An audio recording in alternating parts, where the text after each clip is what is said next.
태풍 흰남노로 큰 피해를 입은 포항과 경주가 특별 재난 지역으로 지정됐습니다.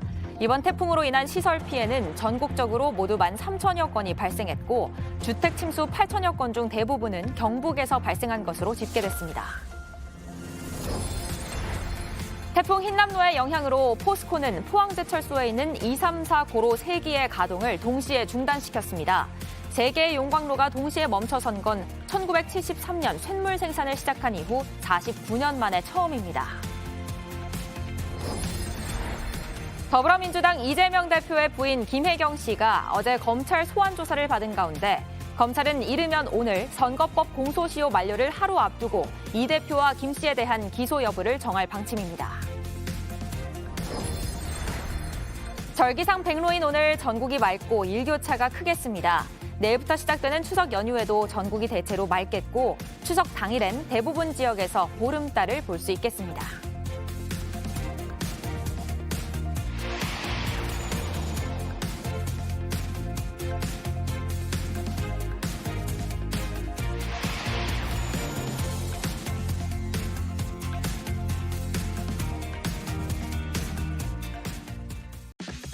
시청자 여러분 안녕하세요. 설레는 하루를 만드는 습관 아침엔입니다.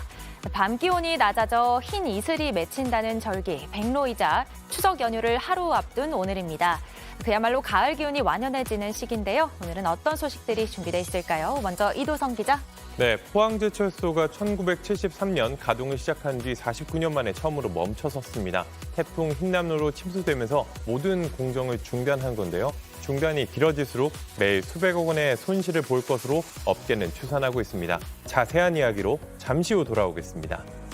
네, 또 오늘 유미애 기자를 대신해서 아침엔 월드를 담당하게 된 이주찬 기자, 해외 소식들도 짧게 짚어주시죠. 네, 러시아와 유럽연합 등 서방 세계가 석유 등 에너지를 놓고 눈에는 눈식의 보복 갈등을 벌이고 있습니다. 미국 뉴욕에서는 코로나 사태 이후 28개월 만에 대중교통 이용 시 마스크 착용 의무화를 해제했고 LA시는 오징어 게임의 날을 개정했습니다. 잠시 뒤 자세한 소식 전해드리겠습니다. 네, 그리고 오늘 아침엔 라이프에서는 이번 연휴 때 즐길 수 있는 개봉 영화들 소개해드리겠습니다. 9월 8일 목요일 아침엔 시작합니다.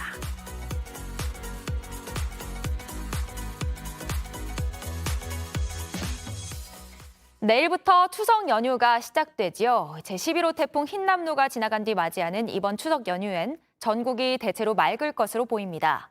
대부분 지역에서 한가위 보름달을 볼 수 있겠는데요. 특히 이번 보름달은 뜨는 시점부터 완벽하게 둥근 형태를 갖추게 됩니다. 다만 추석이 지나고 집으로 돌아오는 길은 대체로 흐리겠고 일요일과 월요일 제주도에는 비가 내리겠습니다. 첫 소식 이재승 기자가 보도합니다. 어제 28도까지 올랐던 서울 기온은 오늘 아침 18도 아래로 떨어졌습니다. 절기상 백로답게 내륙 곳곳엔 아침 이슬이 맺혔고 서해안을 중심으로 짙은 안개가 낀 곳도 많습니다. 하지만 낮에는 다시 기온이 크게 오르며 일교차가 커지겠습니다.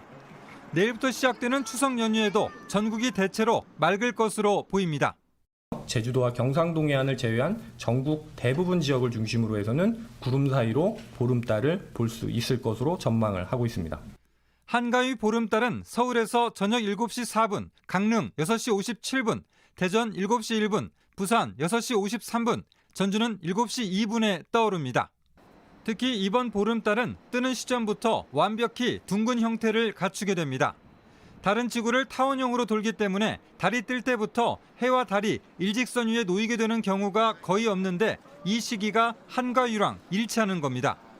사회적 거리두기가 해제된 이후 처음 맞는 명절답게 지자체별로 다양한 행사도 열립니다. 강릉 경포대에선 17번째 달맞이 축제가 열리고 서울 남산 한옥마을에선 전통 문화체험을 할 수 있습니다. 부산 태종대에선 한복을 입으면 무료로 관광열차를 탈 수 있습니다. 추석이 지난 뒤 귀갓길엔 점차 흐려지고 제주도를 중심으로 비가 오겠습니다. 한편 기상청에선 어제 오후 서태평양에서 만들어진 열대저압부가 조만간 태풍으로 발달할 전망이라며 다음 주 후반 우리나라에 영향을 줄 가능성도 있다고 밝혔습니다. JTBC 이재승입니다. 태풍 흰남노로 큰 피해를 입은 포항과 경주가 특별 재난 지역으로 지정됐습니다. 이번 태풍으로 인한 피해는 전국적으로 모두 13,000여 건이 발생했고 12명의 인명피해가 있었던 걸로 집계됐습니다. 황예린 기자의 보도입니다. 윤석열 대통령이 제일 먼저 향한 곳은 침수로 7명이 숨진 포항 아파트 지하주차장이었습니다. 듣기만 할 것이 아니라 제가 눈으로 보고 그래서 할 거니까 걱정하지 마. 현장에선 정부를 향한 비판이 터져나왔습니다. 인재입니까? 새입니까? 빠르게 조치하겠다고 약속한 윤 대통령은 시장 상인들을 찾아 위로하기도 했습니다. 우리 좀 살려주세요. 네. 걱정하지 마세요. 내가 최선을 다해서 좀 살려주세요. 빨리 좀 눈물 나오는 피해 복구하실 수 있게 할 테니 걱정하지 마시고 바로 저는 특별 영안적 선포를. 제방 일부가 사라진 경주 왕신 저수지에선 철저한 진단과 조치를 주문했습니다. 흰남노는 이미 떠났지만 경주의 또 다른 저수지도 위험에 처했습니다. 문무대왕면 권위저수지가 무너질 위험이 있어 어제 저녁 주민 200여 명에게 대피령이 내려졌습니다. 대통령실은 윤 대통령이 현장을 방문한 뒤 포항과 경주를 특별 재난지역으로 우선 선포했다고 밝혔습니다. 모든 국민들께서 완전한 일상 회복에 이를 때까지 제가 직접 모든 상황을 챙기겠습니다. 앞서 윤 대통령은 예비비 500억을 빠르게 편성해 특별 교부금과 함께 피해 복구를 위해 쓰겠다고 했습니다. 중앙재난안전대책본부의 집계로 드러난 피해는 흰남노의 위력을 실감케 했습니다. 시설 피해가 전국적으로 모두 13,725건, 이 가운데 주택 침수는 8,370건으로 대부분이 경북에 집중됐습니다. 태풍으로 잠시 대피한 4,872명 가운데 630명은 아직까지 집으로 가지 못했습니다. 숨진 사람은 11명, 1명은 여전히 실종된 상태입니다. JTBC 황예린입니다. 태풍 흰남노가 포항 지역에 남긴 가장 큰 피해는 지하주차장에 차를 빼러 갔던 아파트 주민들이 참사를 당한 사고였습니다. 2명이 극적으로 구조됐지만 7명의 귀한 목숨이 희생됐는데요. 형에게 선물 받은 차를 지키지 못했다며 마지막까지 미안해했던 20대 청년도, 인생 2막을 준비하던 50대 주부도 끝내 가족의 곁을 떠났습니다.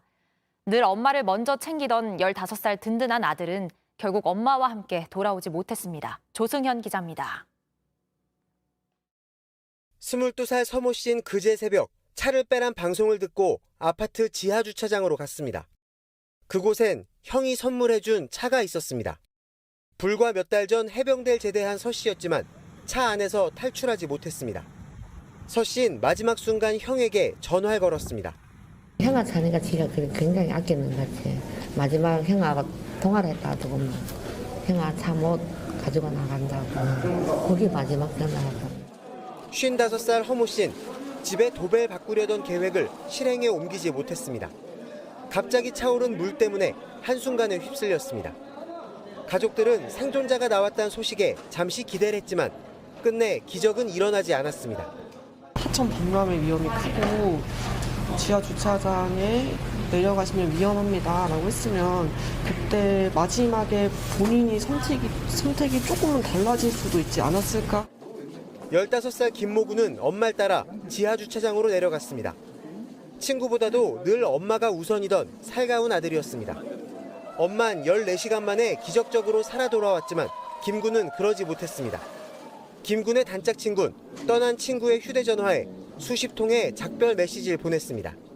매일 하던 말이 괜찮아 너보다 오래 살 거니까 이런 말이 계속 매일 했는데 가버리니까 71살 남편과 65살 아내도 지하주차장에 함께 내려갔습니다. 금실이 좋았던 부부는 그렇게 한날 한시에 가족들의 곁을 떠났습니다. 물이 많이 찼으면 안 들어가잖아. 물이 그때는 얼마 안 찼으니까 들어갔는데 순식간에 들어닥치 붙겠지. 그러니 못 나왔지. JTBC 조승현입니다. 이렇게 희생된 주민들의 사연이 알려지면서 안타까움이 더욱 커지고 있는데요. 이 참사의 피해가 컸던 이유에 대해서 주민들은 아파트 옆 하천이 갑자기 넘친 이유를 살펴봐야 한다고 주장합니다. 최근 몇 년 동안 하천 정비를 해왔는데 이 정비 사업이 문제였던 겁니다. 이승환 기자가 현장에 다녀왔습니다. 쏟아지는 빗물 사이로 줄지어 서 있는 자동차들. 물이 차오르기 시작하면서 차들은 피할 곳을 찾아 뒤엉킵니다. 우왕좌왕하는 동안 금세 차 바퀴까지 물에 잠깁니다. 사람 무릎 정도 높이입니다. 물은 지하 주차장을 가득 채웠고 이후 지상도 물길로 만들어버렸습니다. 본네트까지 물이 차더라고요. 그게 한 8분 자꾸 이제 물이 번망하는 거예요. 이렇게 순식간에 물이 차오른 건 아파트 근처에 있는 하천인 냉천이 둑을 넘었기 때문입니다. 포항시는 지난 2012년부터 2019년까지 그리고 2020년에 약 260억 원을 들여 하천을 정비했습니다. 제방을 쌓고 굽이치는 하천을 바로잡는 작업이었습니다. 주민들은 이 정비 사업이 문제라고 주장합니다. 산책로 등을 만들기 위해 강바닥을 메웠는데 정작 둑은 그대로 두는 바람에 하천이 감당할 수 있는 물의 양이 적어졌다는 겁니다. 이 공사를 하면서 강바닥이 높아졌고 양쪽에 그 산책로를 만들면서 훨씬 물그릇이 작아지니까 그 물이 어디로 가겠어요? 범람하잖아요. 하지만 포항시는 문제가 없다는 입장입니다. 정비 사업을 할 땐 최근 80년 강우를 기준으로 범람에 대비하는데 이번엔 예상할 수 없는 천재지변이었다는 겁니다. 시간당 77mm까지는 지방 하천으로서 홍수에 피해 안 나도록 그런 시설이 되어 있는 겁니다. 이번에 110mm가 왔잖아요. 지방 하천은 이제 80년 빈도를 설계를 합니다. 전담 수사팀을 꾸린 경북경찰청은 사고 원인 조사에 나섰습니다. 실종자 수색 작업이 마무리되는 대로 국립과학수사연구원과 함께 현장 감식을 벌일 예정입니다. JTBC 이승환입니다. 제11호 태풍 흰남노가 경북 지역을 휩쓸고 가면서 포항제철소가 가동을 전면 중단했습니다. 1973년 첫 쇳물을 생산한 이후 처음 있는 일인데요. 오늘 아침엔 이도성 기자와 자세한 이야기 나눠보겠습니다. 네, 이도성 기자, 49년 만에 처음으로 가동을 멈췄다고 하니까 피해가 만만치 않을 것 같아요. 네, 흔히 용광로라고 하는 고로는 이 제철소의 핵심 설비입니다. 이 포항제철소에서는 2, 3, 4 고로 이렇게 세 기를 사용하고 있었는데 이 세 기 모두 휴풍에 들어갔습니다. 이 휴풍이라는 건 쇳물을 생산할 때 주입하는 바람을 일시적으로 멈추는 것으로 가동 중단을 의미합니다. 2, 3, 4 고로가 동시에 휴풍을 하는 건 창사 이래 처음 있는 일입니다. 이 세 고로에 직접적인 피해가 있었던 건 아니지만 쇳물이 이동해야 하는 다른 생산 공정들이 멈춰섰기 때문인데요. 앞서 태풍 흰남노가 상륙한 6일 새벽부터 휴풍과 가동 중단을 계획했지만 침수 피해가 커지면서 중단 기간이 길어지게 됐습니다. 지난해 포항제철소의 매출이 18조 원이 넘는데 하루하루 재가동이 늦어질수록 수백억 원씩 매출 손실이 쌓일 것으로 추산됩니다. 또 생산 중단이 길어지면 전체 철강 시장에도 타격이 불가피해 보이는데요. 포스코 측은 정확한 피해 규모를 파악하는 중이라면서 이른 시일 안에 조업을 개시할 것이라고 밝혔습니다. 네, 언제쯤 재가동될지 잘 모르겠습니다.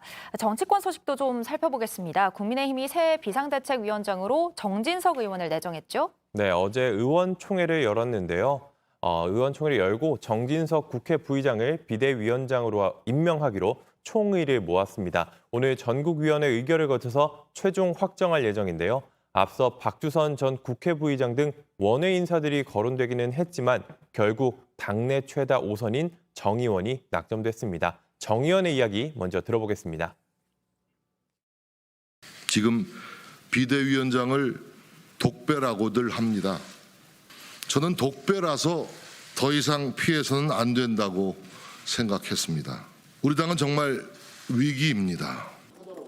하지만 이른바 윤핵관으로 꼽히는 정 의원이 전면에 나서면서 여권의 내용 사태가 악화할 수 있다는 관측이 나옵니다.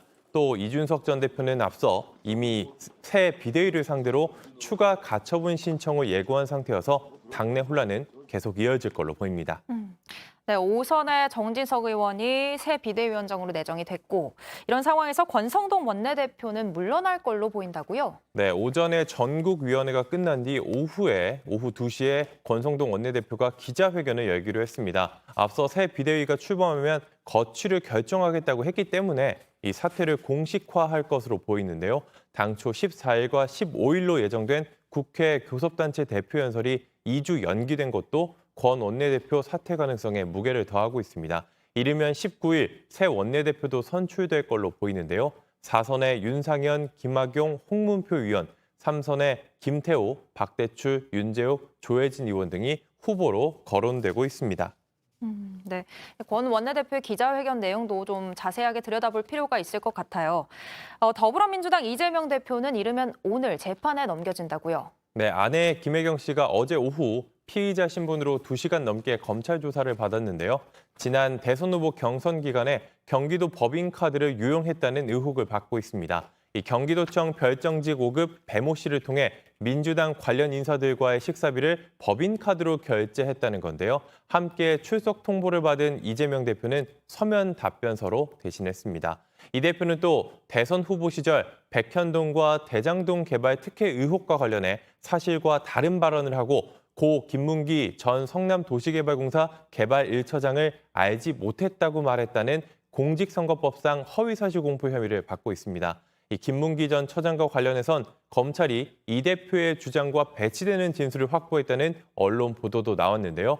측근으로 알려진 유동규 전 성남도시개발공사 본부장이 대장동 사업과 관련해 김 전 처장 등이 당시 이재명 시장의 방침을 받았다, 이렇게 진술했다는 겁니다. 이 대선 관련 선거법 위반 사건 공소시효가 내일까지라서 이 검찰은 이르면 오늘 이 대표와 김혜경 씨를 기소할 걸로 보입니다. 네, 기소 여부에 대해서도 좀 더 지켜보겠습니다. 지금까지 이도성 기자였습니다. 잘 들었습니다. 다음 소식입니다. 민주당이 특검으로 김건희 여사 관련 의혹을 수사하자면서 법안을 발의했습니다. 이른바 김건희 특검법. 이재명 대표에 대한 수사가 본격화되자 특검으로 맞불을 놓는 모양새인데요. 하지만 윤석열 대통령이 거부권을 행사할 수 있어서 실현 가능성은 높지 않다는 지적입니다. 최윤경 기자입니다. 민주당이 이른바 김건희 특검법을 발의했습니다. 소속 의원 169명 전원이 이름을 올렸습니다. 김건희 여사는 대국민 사과는 물론 학위 논문 자진 철회와 각종 법령 위반 의혹에 따른 조사에 성실히 임해야 합니다. 방어에만 급급한다면 국민이 용서치 않을 것입니다. 도이치모터스 주가 조작에 관여한 의혹, 허위 경력으로 취업한 의혹, 코바나 콘텐츠 전시회에 뇌물성 협찬을 받은 의혹이 수사 대상입니다.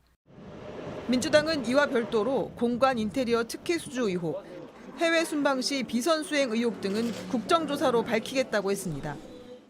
또 김 여사가 고가의 장신구를 재산 신고하지 않았다며 윤석열 대통령을 공직선거법 위반으로 검찰에 고발했습니다.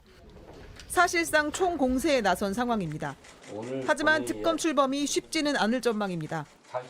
국민의힘이 법사위원장을 맡고 있는 데다 국회를 통과해도 대통령이 거부권을 행사할 수 있기 때문입니다. 윤 대통령이 특검 임명을 거부하면 국회에서 200명의 의원이 법안에 찬성해야 추진이 가능합니다. 169석 민주당만으론 단독 처리가 불가능한 겁니다. 실효성이 떨어지는 특검 발의에 당 내부에서도 우려가 나옵니다. 당의 한 중진 의원은 상징적 의미가 있지만 사실상 통과가 어렵다며 무리해서 관철시키려고 하면 역풍이 불 수 있다고 우려했습니다. 국민의힘은 이재명 대표 관련 수사를 막기 위한 방탄용 특검이라고 비판했습니다.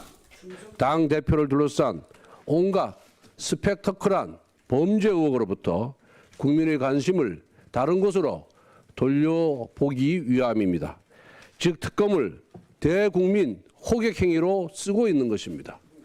JTBC 최윤경입니다. 한국산 전기차 차별 문제를 놓고 한미 통상수장이 워싱턴에서 만났습니다. 우리 측은 미국이 문제의 심각성을 충분히 인정했다고 했지만 미 무역대표부는 한국의 우려를 귀 기울여서 들었다고만 짧게 언급했습니다. 워싱턴 김필규 특파원입니다. 미국 워싱턴을 방문 중인 안덕근 통상교섭본부장이 캐서린 타이 미국 무역대표부 USTR의 대표를 만났습니다. 최근 미 의회를 통과한 인플레이션 감축법으로 한국산 전기차가 불이익을 받게 된 문제를 논의하기 위한 자리였습니다. 안 본부장은 기자들에게 회담 성과를 설명했습니다. USTR과 이 문제를 해결을 위한 양자 간 협의 채널을 개시하기로 합의를 했습니다.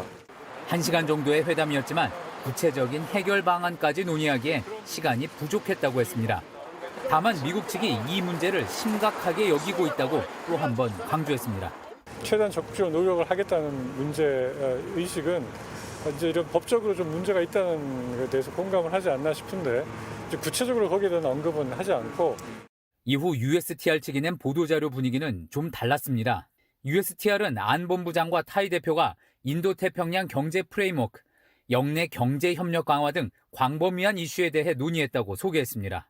전기차에 대해선 타이 대표가 한국의 우려를 귀 기울여 들었다고만 했습니다. 협의 채널을 가동하기로 한 부분을 언급했지만 시점에 대한 얘기는 없었습니다. 안 본부장은 앞으로 지속적으로 만나며 최대한 많은 대안에 대해 논의를 이어가겠다고 했습니다. 지난주 정부 합동대표단에 이어 이번 주 통상교섭본부장까지 워싱턴을 찾았지만 결국 문제 해결까지는 좀 더 시간이 걸릴 수밖에 없어 보입니다. 워싱턴에서 JTBC 김필규입니다. 지금 보신 것처럼 전기차 보조금 문제에 대한 미국 내 분위기는 우리에게 우호적인 것만은 아닙니다. 대통령실은 얼마 전 백악관이 NSC, 즉 국가안전보장회의 차원에서 검토해보기로 했다고 밝혔는데요. 저희 JTBC가 백악관에 직접 문의했더니 오히려 한국이 이익을 보는데 왜 그러냐는 반응이 돌아왔습니다. 이지은 기자가 취재했습니다. 지난주 열린 한미안보실장 회담. 우리 정부는 전기차 보조금 차별 문제를 거론했습니다. 그러자 백악관은 NSC, 국가안전보장회의 차원에서 검토해보겠다는 답을 했다고 강조했습니다. 단기적으로 양자 측에 영향을 미칠 수 있는 그런 어떤 그 소지가 있는지 다시 한번 좀 NSC 차원에서 면밀히 들여다보겠다. JTBC는 직접 NSC 측의 입장을 물었습니다. 한국이 오히려 세액 공제를 통해 상당한 이익을 볼 것이라고 답했습니다. 미국의 배터리 공장을 짓기로 한 우리 기업들을 언급하며 앞으로 세금 혜택을 받을 수 있다는 게 NSC의 설명입니다. 그런데 정작 문제가 된 전기차 보조금에 대해선 말을 아꼈습니다. 미국이 볼 땐 결과적으로 이 법으로 우리나라가 이득을 보게 됐는데 왜 반발하는지 이해할 수 없다는 취지입니다. 앞서 미국 측이 이 법이 한국 입장에서 마이너스보다 플러스가 많은 것 같다고 한 것과 같은 맥락입니다. 하지만 미국의 주장과 달리 우리가 이익을 볼 것이라는 건 현실과 맞지 않다는 지적입니다.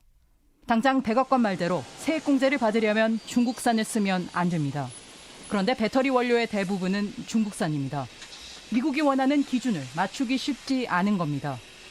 이런 가운데 우리나라에 공장을 지으려던 대만 반도체 업체가 미국으로 방향을 튼 사실이 드러났습니다. 중간에서 미국이 손을 쓴 겁니다.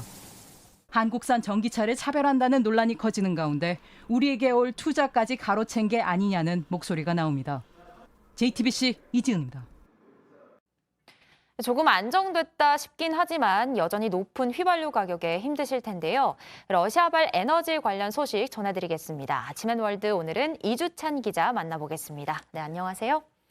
러시아가 EU와 G7 등 서방을 상대로 가스와 같은 에너지 공급을 아예 하지 않겠다고 경고를 했다고요? 네, 로이터 등 외신에 따르면 블라디미르 푸틴 러시아 대통령이 현지 시간으로 어제 유럽연합 등 서방 세계에 석유와 가스 등 에너지 수출을 하지 않겠다고 선언을 했습니다. 푸틴 대통령의 말 직접 들어보시죠.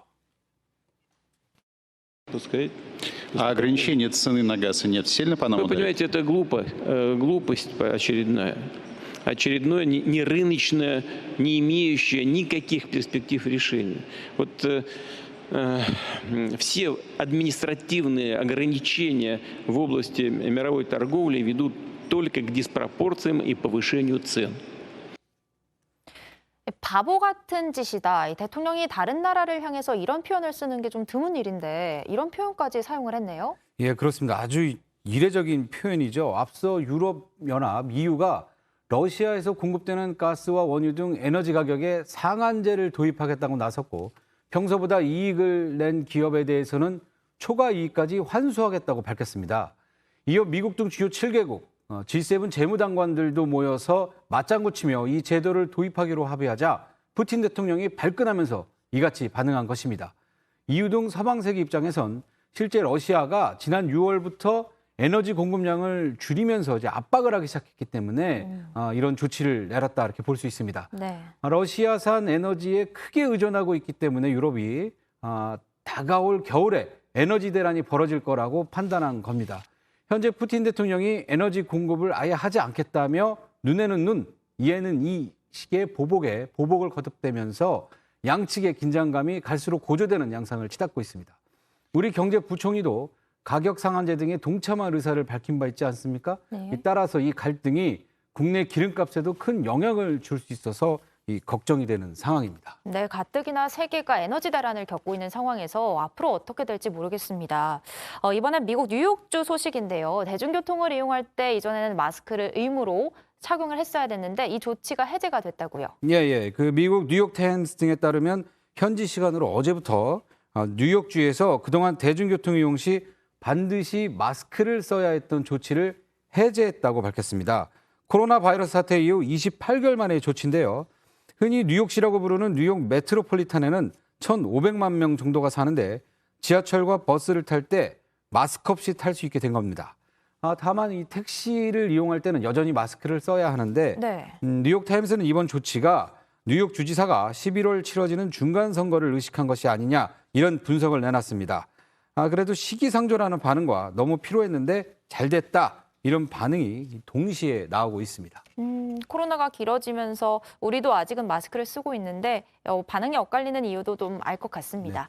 네. 그리고 이건 좀 반가운 소식입니다. 미국 로스앤젤레스 시가 우리 드라마 오징어 게임의 날을 지정을 했다고요? 네네. 미국 LA시 의회가 매년 9월 17일을 오징어 게임의 날로 지정했습니다.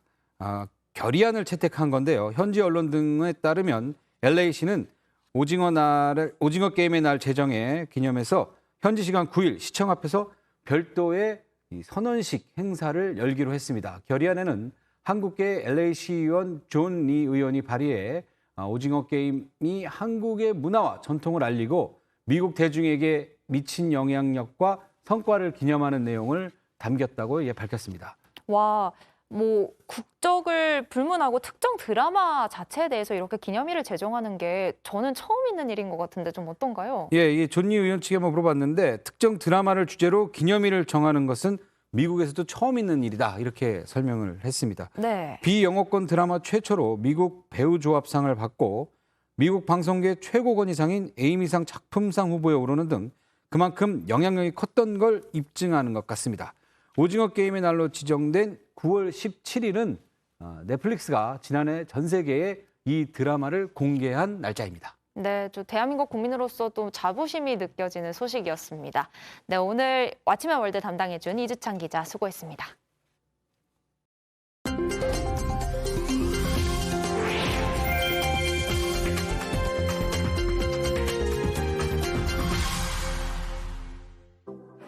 왜 이렇게 사람들이 많이 모인 걸까요? 다들 스마트폰 카메라를 꺼내들고 뭔가를 기다리고 있는데요. 그때 경기장의 계단을 타고 뭉게뭉게 형형색색의 거품이 쏟아지기 시작합니다. 독일의 한 예술가가 전시회를 홍보하기 위해 마련한 행사입니다. 일상 속 평범한 공간을 환상적인 느낌의 설치 미술 작품으로 탈바꿈시키는 게 특기라는데요. 이런 흔치 않은 장관 앞에서 인증사진을 안 찍을 수가 없겠죠? 물과 식용 색소를 섞어서 만든 거품이기 때문에 주변 환경에 영향을 주지 않고 인체에도 무해하다고 하네요. 캐나다의 생방송 뉴스에서 앵커가 몬순으로 폭우 피해를 입은 파키스탄의 소식을 전하고 있습니다. 그런데 갑자기 얼굴이 이상하게 일그러지는데요. 무슨 일일까요? 곧장 목을 가다듬고 보도를 이어가는데 날아오는 파리를 그만 꿀꺽 산채로 삼켜버린 겁니다. 뒤늦게 영상이 화제가 되면서 앵커의 대단한 직업정신을 칭찬하는 반응이 쏟아졌는데요. 앵커는 목구멍에서 파리가 윙윙거리는 느낌이 들었지만 심각한 내용의 뉴스라서 계속 진행해야 한다는 생각밖에 없었다고 후기를 전했습니다. 치솟아 오르는 잿빛 연기로 사방이 자욱합니다. 한 치 앞도 안 보일 정도죠. 남아프리카 공화국의 요하네스버그 국제공항인데요. 인근에서 발생한 산불이 공항 활주로까지 번지면서 착륙해 있던 항공기 2대가 화염에 휩싸였습니다. 소방관들이 활주로를 폐쇄하고 재빨리 진압에 나섰는데요. 항공기는 다소 손상됐지만 다행히 인명피해는 없었습니다. 지금까지 AI가 픽한 세상, 제나가 전해드렸습니다.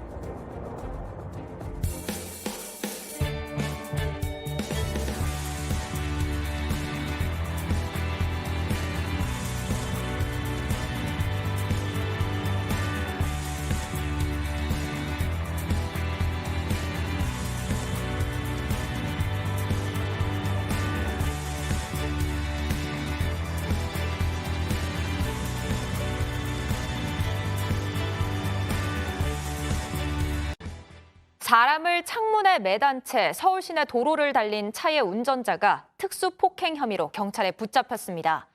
100만 원을 갚으라며 말다툼을 하다 생긴 일이었습니다. 권민재 기자입니다. 지난 7월 서울 역삼동의 2차선 도로입니다. 한 남성을 창문에 매단 승용차가 빠르게 도로를 달립니다. 자세히 보면 남성의 한쪽 팔이 창문 틈에 끼어 있습니다. 오히려 더 속도가 더 빨라졌어요. 저는 그 이후에는 이제 살아야 되겠다라는 생각밖에 없어가지고 한 번은 차 밑으로 빨려 들어갈 뻔 했었거든요. A씨는 차량이 오른쪽으로 급히 방향을 바꾸면서 길바닥에 내동댕이 쳐졌고 비로소 차에서 벗어날 수 있었습니다. 운전자는 A씨에게 100만 원을 빌린 20대 이모 씨입니다. A씨가 운전석에 있던 E씨에게 돈을 갚으라고 재촉하자 창문을 갑자기 올린 채 가속 페달을 밟은 겁니다. 사고 현장입니다. A씨는 이곳에서 차에 매달린 채로 약 300m를 가다 튕겨져 나갔습니다. 바로 앞은 대로변으로 가는 내리막길이라 자칫하면 큰 사고로 이어질 뻔했습니다. E씨는 A씨가 길가에 나뒹군 뒤에도 운전을 멈추지 않고 현장을 빠르게 벗어났습니다. 하지만 이 상황을 뒤따라오며 목격한 택시기사의 신고로 경찰에 붙잡혔습니다. 온몸에 일단은 타박상이었었고요. 팔 쪽에는 다 피멍이었었고, 왜냐면 끼어 있었으니까. 경찰은 E씨를 차량을 이용한 특수폭행 혐의로 입건했습니다. JTBC 권민재입니다. 피겨 국가대표 출신 이규현 코치가 10대 제자를 성폭행한 혐의로 재판에 넘겨졌습니다. 3년 전 조재범 코치 사건 이후 또 한 번 빙상계의 성범죄 사건이 불거진 겁니다. 오선민 기자입니다. 1998년 나가노 올림픽과 2002년 솔트레이크 올림픽에 국가대표로 나섰던 피겨스케이팅 이규현 코치가 10대 제자를 성폭행한 혐의로 최근 구속돼 재판에 넘겨진 것으로 확인됐습니다. 스피드 국가대표였던 이규혁의 동생이기도 한 이 코치는 성폭행 혐의를 부인하는 것으로 알려졌습니다. 이 코치는 5년 전 한 차례 성추행 논란에도 휩싸인 바 있습니다. 피겨 국제대회에서 점수 발표를 기다리는 10대 선수의 허리를 감싸는 등 불필요한 신체 접촉이 포착된 겁니다. 당시 빙상연맹은 선수의 문제 제기가 없었다는 이유로 특별한 경고 조치 없이 넘어갔습니다. 이번에도 선수와 지도자를 관리하는 빙상연맹은 사건을 파악하지 못하다가 보도를 통해 알게 됐습니다. 피해자 측이 연맹 대신 경찰에 직접 신고했고 올해는 이 코치가 연맹에 별도의 지도자 등록도 하지 않은 상태라 몰랐다는 겁니다. 빙상연맹은 연맹이 직접 피해자를 조사하는 건 2차 가해가 될 수 있고 구속 중인 가해자와 접촉이 어렵다는 이유로 조사를 문화체육관광부 산하 스포츠윤리센터에 의뢰했습니다. 지난 2019년 조재범 코치 사건 이후 문체부 등 정부기관이 여러 가지 근절 대책을 내놨지만 3년 만에 빙상장에선 또 성폭행 의혹이 불거지게 됐습니다. 당시 대한체육회는 성폭력 가해자를 영구 제명하고 국내외 취업을 원천 차단하기로 했습니다. JTBC 오선민입니다.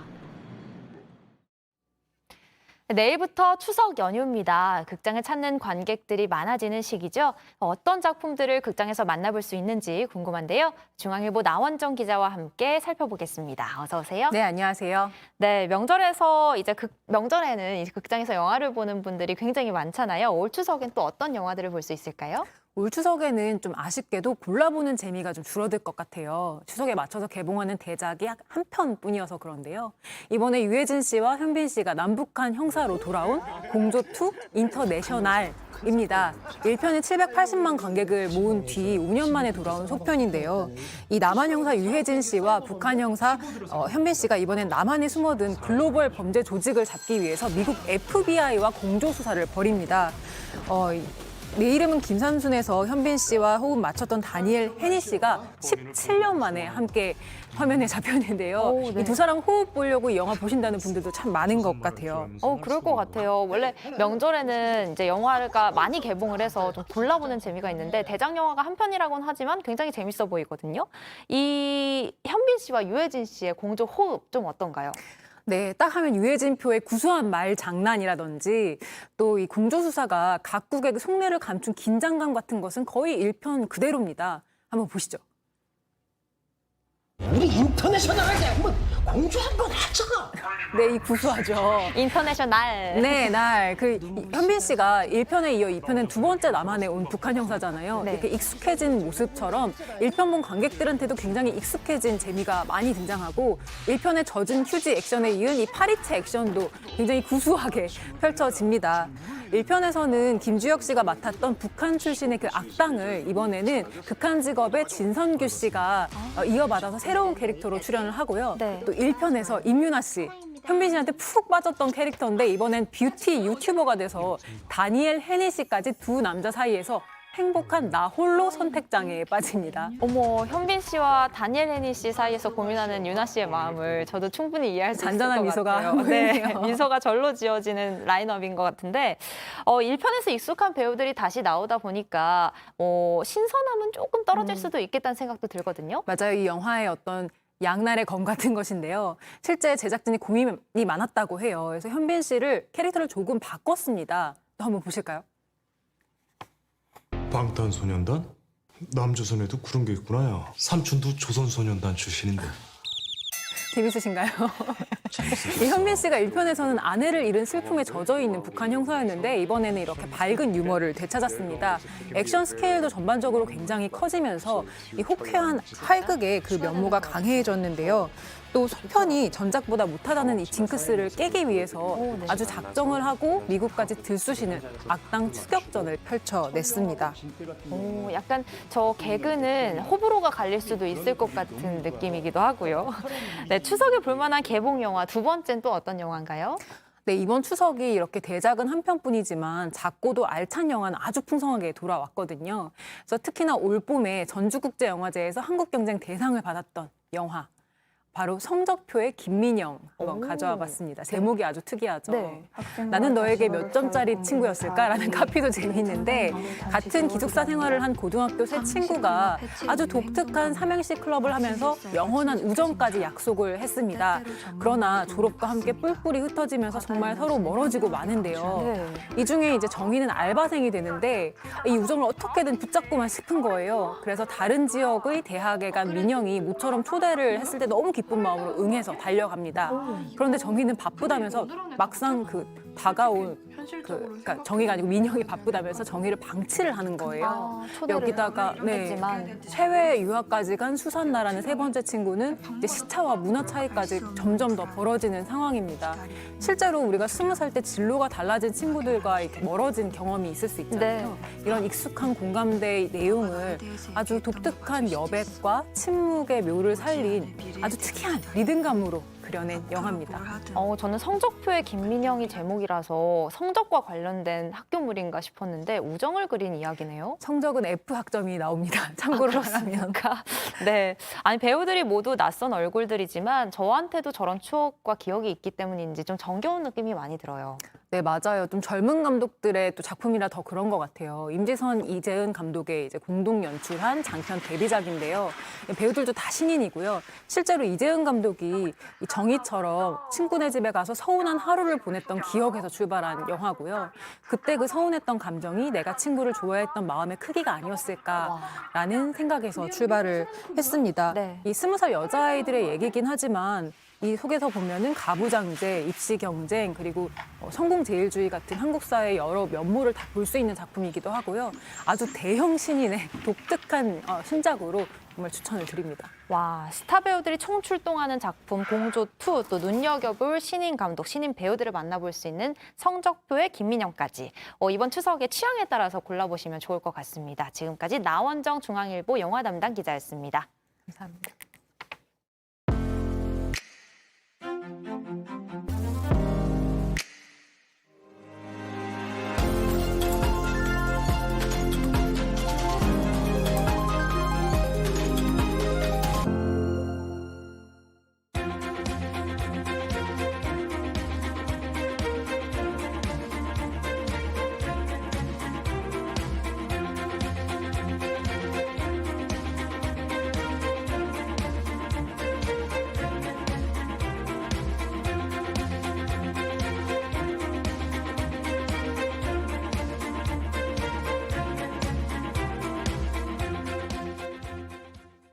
2014년 서울 석촌호수에 등장해 인기를 모았던 고무오리 러버덕이 8년 만에 다시 우리나라를 찾습니다. 롯데물산은 서울 송파구청과 함께 이달 30일부터 다음 달 31일까지 러버덕 프로젝트 서울 2022를 진행한다고 밝혔습니다. 행사 기간 석촌호수 동호회는 높이 18m, 가로 19m, 세로 23m 크기의 대형 벌룬 러버덕이 전시됩니다. 러버덕은 네덜란드 작가의 대형 공공미술 프로젝트로 2007년 프랑스에서 시작해 세계 16개국을 순회했습니다. 현대차 그룹이 어제 충남 태안에서 국내에서 가장 큰 규모의 드라이빙 센터인 HMG 드라이빙 익스피리언스 센터를 열었습니다. 126만 제곱미터, 약 38만 평 규모로 주행 체험 시설은 총 8개 코스로 구성돼 있습니다. 매주 월요일부터 목요일까지는 주행 시험이 이뤄지고 금요일부터 일요일까지 주말엔 고객들이 체험할 수 있습니다. 절기상 백로인 오늘은 전국이 맑고 일교차가 크겠습니다. 낮 최고 기온은 서울과 대전, 광주, 대구가 29도로 어제와 비슷하거나 조금 더 오르겠습니다. 내일부터 시작되는 추석 연휴는 전국이 대체로 맑겠습니다. 추석 당일 대부분 지역에서 보름달을 볼 수 있겠는데요. 다만 연휴 막판 집으로 돌아오는 길엔 대체로 흐리고 제주도를 중심으로는 비가 내리겠습니다. 저희가 준비한 소식들 여기까지입니다. 맑은 날씨가 이어지는 이번 연휴, 태풍 피해로 상처를 입은 마음들도 맑은 하늘처럼 갤 수 있기를 염원합니다. 건강하고 안전하게 추석 명절 잘 보내시기 바랍니다. 함께해 주신 여러분 고맙습니다. 아침엔 JTBC